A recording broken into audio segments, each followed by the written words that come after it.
I appreciated she'd take them out for ice cream or to the park, and she was always trying to engage with them. My kids were polite around her, but I could tell they were holding back a little. Maybe it was because they'd been through so much already and they were wary of getting too attached to someone new. I figured that was normal, though. These things take time. Right at first, everything felt great. Sarah seemed to understand that my kids were my world and that we were a package deal. She'd talk about how she admired my parenting and how much she wanted to be part of our lives. It felt good to have someone in my corner who seemed to get it. Over time, our relationship got more serious. Sarah and he started spending more time together, and she even began staying over at my house. Sometimes my kids were fine with it. They didn't seem overly excited, but they weren't against it either.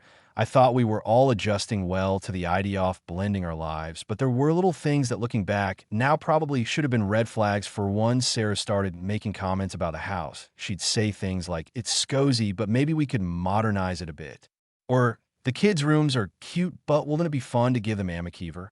At the time, I didn't think much of it. I figured she just wanted to put her own touch on the place, and I was okay with that. Another thing was how she talked about our future. She'd make comments about how we could build a life together, travel, and maybe even have a kid of our own someday. I wasn't against any of that in theory, but I always made it clear that my priority was my kid's smile and nod. But now that I think about it, I'm not sure she really got it. Then there was her family, specifically her brother Jake. He came up in conversations occasionally, but not in a good way. Jake was apparently going through a rough patch. Sarah mentioned that he'd lost his job, was struggling to get back on his feet, and had been staying with their parents. She talked about him like he was a lost cause, but also like it was everyone else's responsibility to help him. I didn't think much of it at first. We all have family members who need a little extra support sometimes, and I figured it wasn't my place to judge. But as I got to talk now Sarah better, I started to realize just how much of a mess Jake really was. Couldn't hold down a job, made terrible decisions, and seemed to have zero motivation to change. Still, none of this felt like a deal breaker at the time. Sarah and I were getting closer, and was starting to think about our future together. I've been on my own for so long, and it felt nice to imagine having a partner. About a year into our relationship, I started thinking seriously about proposing. Sarah had been dropping hints for a while, showing me pictures of rings. She liked talking about wedding venues, that kind of thing. He wasn't blind to it.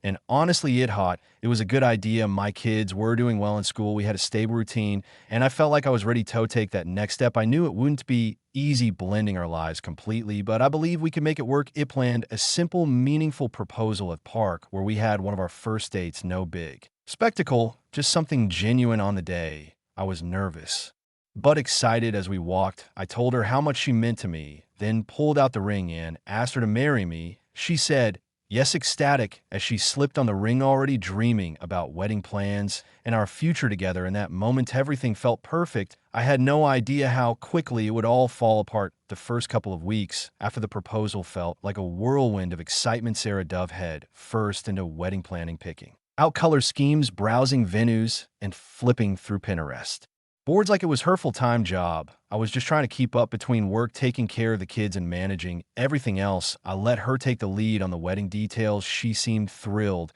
and I didn't want to dim that. But as time went on, little things started to creep in that didn't sit right with me. At first, it was small comments here and there, like how the house needed a woman's touch or how she envisioned our future being more polished. I didn't really know what she meant by polished, but I brushed it off. Maybe it was her way of saying she wanted to contribute or make the space feel like hers too. Then she started making suggestions, subtle ones at first. Told to be nice, to clear out some of the kids' old stuff, give the house a more open vibe.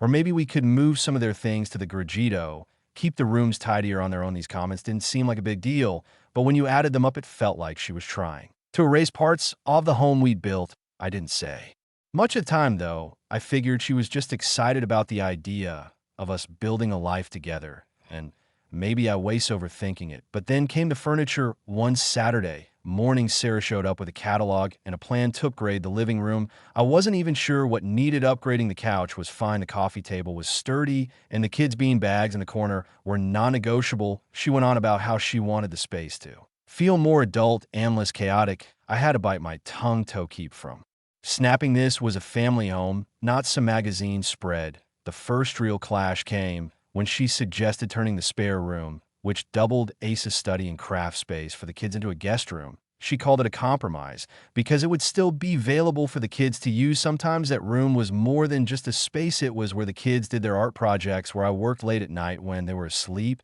And honestly, it was one of the few parts of the house that felt like ours. I told her weren't changing if she didn't argue outright, but I could see the irritation in her face. She made a passive-aggressive comment about how we'd Havito figure out how to make space for everyone eventually, and I let it drop around this time. Jake started showing Yupin more of her conversations. He was apparently staying with her parents, but according to Sarah, it was a temporary thing. She mentioned him needing support and how it was hard for her to see him struggle. I didn't really respond to that because I didn't know what to say. Jake wasn't my responsibility, and I was already juggling enough. Then came the day she asked if Jake could come over for dinner. She said he wanted to get to know me and the kids better since we were all going to be family soon. I agreed, to be honest. I was curious about him. The dinner was awkward. Jake showed up late, reeking of bad decisions, and spent most of the night complaining about how hard life was for him. He barely acknowledged the kids who had been excited to meet him and only really spoke to Sarah. I tried to make small talk, but it felt like pulling teeth. After he left, Sarah gushed about